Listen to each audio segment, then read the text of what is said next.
Save just a little bit of it for the end, just cover it, put on top. There we go. Oh my God, there we go. Hi, I'm Kyle, and this is Kokanee and Cask. Welcome. And today we're going to launch a new series here on the channel that ties into the outdoor theme called Pizza Labs. And what we're going to do today is cast iron deep dish pizza. One of my favorite things to make after I've been on the water in the morning or out in the outdoors. Looking forward to diving into this. Let's go! To start off, we're going to focus on the dough. A good dough is what makes an entire pizza. You can have whatever toppings you want, but if you've got crappy dough, it's not going to taste very good. So we're really going to focus on that. This dough recipe is super simple. It's something that as long as you are organized and you plan ahead, you're going to need probably at least a day ahead, 24 hours of proof time on this dough. But as long as you have that, it makes an awesome dough for a pizza. Great rise, fluffy, good flavor. It's awesome. Let's dive into it. And before I forget, this episode is brought to you by the Fratellis.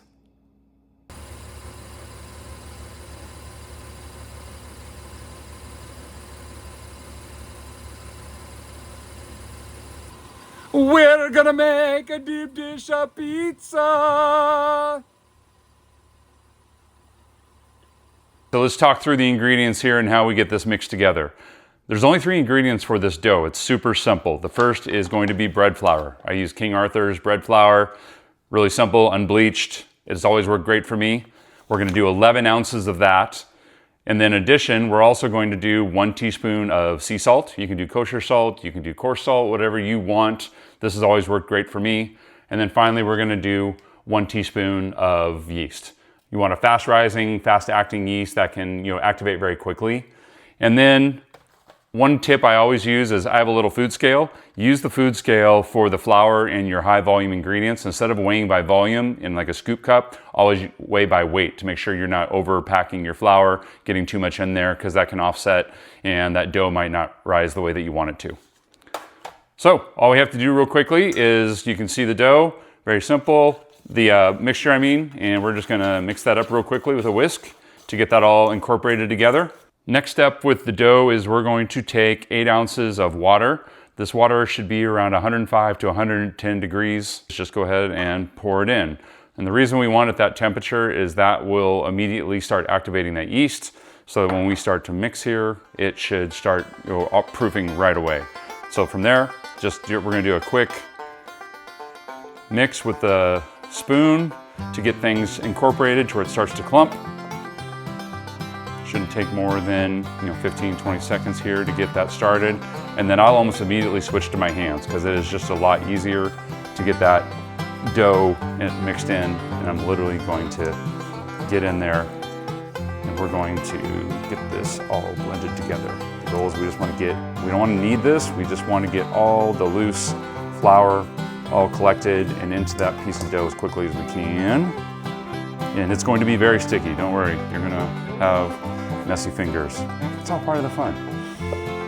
All right, we have this dough. We're gonna get this out on the table with a little flour, and I'm just gonna show you a very quick kneading technique I use that helps get it completely smoothed out and rounded so that it will prove in a more orderly fashion. So next, we've got our dough that we've mixed in the bowl. We're just gonna take that out, set that aside.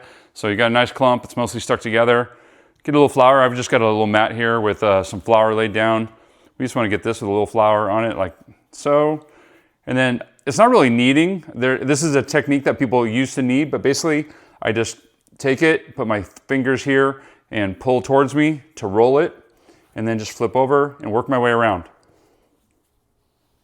And basically all we're doing is rounding that flour. We don't want to tear the dough. It's getting a little sticky again, so I'm just gonna add a little more flour on top. It's already, if you felt it, it feels like butter right now. It's super soft, it feels really good. So we just want a couple more rolls just to get a nice round shape that we can go ahead and put in to proof. So we're gonna get some olive oil here, and we're going to coat our bowl, that we're going to put the dough in for it to proof. So just get it nice and coated. All right, and we're gonna take our dough very gently, keep that shape, put it in there, and just move that over so you guys can see it okay. Just make sure it's shaped up like that. And we're good to go. We're gonna take this, we're gonna cover it up with saran wrap, and we're gonna move this into the fridge. All right, this is going in the fridge. And because I was not wanting to be patient, I didn't want to wait till tomorrow to do the next steps here. I made a couple doughs yesterday, so we're gonna pull one of those out and we're gonna go on to the next step. Be right back. One thing I wanted to mention before I put this in the fridge, you want to proof this as long as possible. If you're going to do less than 8 hours, I would highly suggest just leaving this out, find a warm spot on the counter and put it there. But if you are going to put it in the fridge, I would push for putting up to probably 24 hours of proof on it. The longer you get, the more air bubbles are in it, the more fluffy it's going to be, the better it's going to be. So this is the one I pulled out of the fridge. Look at that. That is amazing. It's doubled up. Actually, hold on. I'm just going to get the other one real quick. I forgot to do this. Be right back. Just to show for a comparison, here's a look at what it looked like pre and post. So that's about 3x, maybe even more times the size. So I feel really good. That looks really nice. You can see below the bubbles that are in the actual dough. It's formed a lot of air pockets in there. This should be nice, soft, fluffy dough. So we're gonna take this dough and we're gonna let it rest for about 30 minutes at room temperature. And while we do that, on to the sauce. So let's talk sauce. Sauce is the next most important thing in my mind to the dough when it comes to pizza. For mine, I like to add some flavor to it. I like to add a few things and we'll go through that. But first off, I start with just whole peeled tomatoes. San American is the brand here. There's all kinds of different brands, whatever works for you. And I do about 14.5 ounces. This is a 28 ounce can, so about half of these per. If you want to make multiple pizzas, this is great for that. But all we're gonna do is we're gonna take those tomatoes, those whole tomatoes. I just have a strainer here. I'm doing it over a bowl so I don't have to go to the sink for you. But we're just gonna squish those down and break out and try and squeeze out as much of the water out of these tomatoes as we can. And that way, what we're doing is we're just, getting a lot of that moisture out of there. So when we're putting that sauce on our pizza, it's not soaking into the dough and we're getting soggy dough. So now we have those tomatoes drained. You can see here, there's a ton of liquid in that bowl. That's a ton of that water that's drained off. So we're gonna take these now. Let's get that out of the way. And we're just gonna get these into, I have a little Ninja blender. Does a really good job, super simple. So we'll go ahead and get those tomatoes in there. I have a handful of fresh garlic or basil that I'm gonna put in there. I've also minced up a couple cloves of garlic here. We're gonna add that. Some people like a lot of garlic, some people like a little. I like a lot. So don't hang out with me the day after this. And then we're going to do a 1/4 teaspoon of salt. Like that. We're gonna do a 1/4 teaspoon of sugar. 1/4 teaspoon of oregano. Just a little bit more, there we go. A teaspoon of olive oil. And then for our final ingredient, some pepper flakes to taste. I'm not gonna do too much, you don't want it too spicy, but I like a little kick, so we'll just get a couple, oh, whoa, that was a lot, but that's okay. All right, we're good to go. And let's get a blend on here. All we're gonna do is a couple quick pulses. We don't want this too runny, so we're just gonna blend this up. Yep, shake it up a little bit. All right, we've got our blended sauce. Let's give it a quick taste.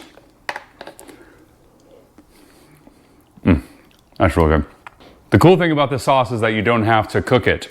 When you put it on the pizza and put it in the oven, that's where it cooks. So it's super easy to make the sauce, really simple. Whatever ingredients you want to add to it to give it the flavor profile that you want. I love it. That tastes really good.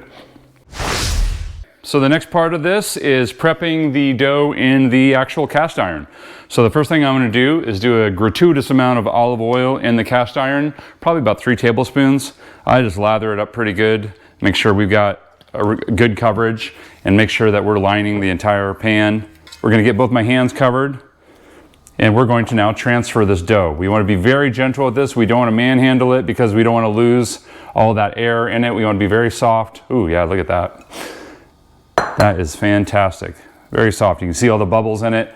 And then what we're gonna do with this dough is we're gonna slowly just work on it. And if you see big bubbles in it, pop them. We don't want big bubbles. There's little stuff, don't worry about it. But we wanna work this dough and just slowly massage it out. And you wanna get it within about 1/8 of an inch from the edges of the cast iron. That is going to rise really well. And then what we're gonna do is we're just gonna cover this with saran wrap, and we're going to let it sit for another 90 minutes or so before we start putting toppings on and get it in the oven. All right, everyone, we're in the home stretch here. We're on to the toppings. And I like to call this pizza the Kodiak. So pretty simple ingredients, a little combination of meat and veggies, omnivore, just like my favorite animal, the bear. So let's get into this. The first thing we're gonna do is our sauce. We're going to do about a half cup, I have a heaping cup of sauce here. Just pour that right on there. And just get that spread around. We wanna spread that around to within about a ½ inch of the side. Next, this is what I think what makes the entire pizza. We are going to take Monterey Jack cheese. I've got 4 ounces of it, and what we're going to do is we're going to pack this right around the sides. I'm going to go to a close view here and let you guys see this in action, but this is awesome. This is what gives what we call the frico, which is a cheese crust. As when you bake it, the dough rises up, seals it to the side of the cast iron, and creates a really cheesy, crusty outside of that deep dish. It tastes amazing. We're going to take it and pack it right into the sides here. And we want to do this all the way around, spreading it out evenly here a little bit. All right. And then what we're going to do is we're going to pack this in now. We're going to literally just pack it right in to the sides. So it's nice and tight up against that cast iron.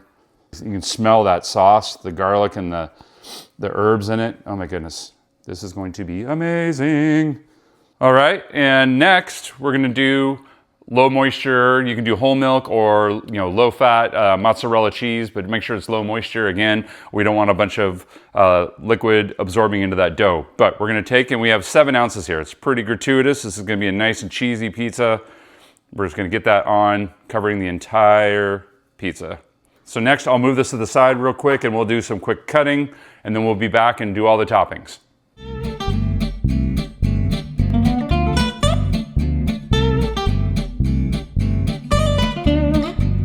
All right, we got all the cheese on now. So now, I'm not gonna make you sit here and watch me do all these toppings one by one. So here's a little music to keep you entertained while we get this thing decorated.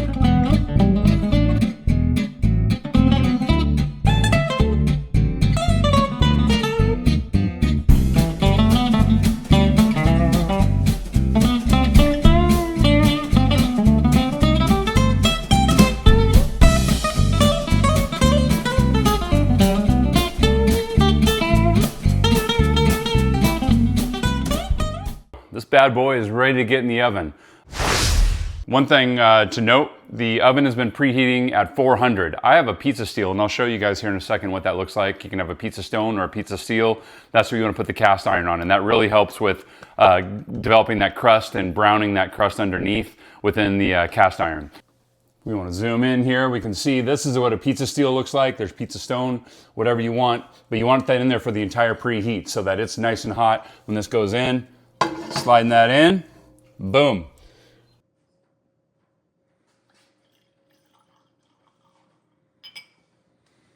Yes. This has been a lot of fun, guys. Really excited to share this pizza with you. It's almost ready to come out of the oven. If you've enjoyed this, would love it if you'd give me a thumbs up and hit that subscribe button down below so you can follow my content. Ring that notification bell so I'll let you know when new videos are coming out. We've got a bourbon video coming up here, and then back on the water for some more fishing here within the next week or so. Really appreciate you guys swinging by here. Let's eat some pizza here. All right, this bad boy is ready to come out of the oven. It smells so amazing. Here we go. Oh my gosh, yeah, look at that. Goodness. Boom. All right, we're gonna get that down. We need to let this sit and cool for about 3 minutes, and then we'll check it. This has been cooling for about 3 minutes. So what we want to do is just go around the outside of this. Oh my gosh. And just loosen it up. And the goal here is we want to see, that looks amazing on top, nice and crisp. So what we want to do is we want to check underneath. And like, oh, I'd say that needs a little bit more. So simple solution here. What we're going to do is just get our mitts, and we're going to put this on the stove top for about up to 5 minutes on medium heat. And what that will do is it will brown that here. So let's go do that. This has been sitting here for about 4 minutes on medium heat. Let's check that underneath. Oh yeah, that looks great. Oh yeah. Oh my gosh, guys, this smells so good. We're gonna swing this over here and then we need to get it on the wire rack.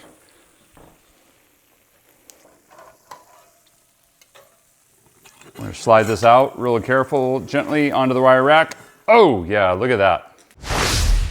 I am so starving. This smells so good. We're going to check this thing out. It's cooled off for about 10 minutes now. Let's get into this thing. So come on in, let's do this. I mean, look at that. You can hear the crust. You get it? Yeah, oh my gosh, that looks so good. We're gonna do a little cut.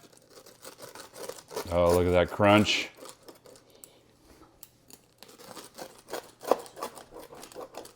Oh my gosh, this looks so good. Here we go. Oh my gosh, yeah. Look at that. Oh yeah, you can see all the bubbles on the side. It's nice and firm. Lots of bubbles. Let's go in for a bite. Oh my gosh, it smells so good. Here we go. Oh, I hear that crunch. Oh my gosh. That is amazing. That was worth the wait. Oh my gosh. All right. Woo! All right, everyone. These guys have been patiently waiting for way too long.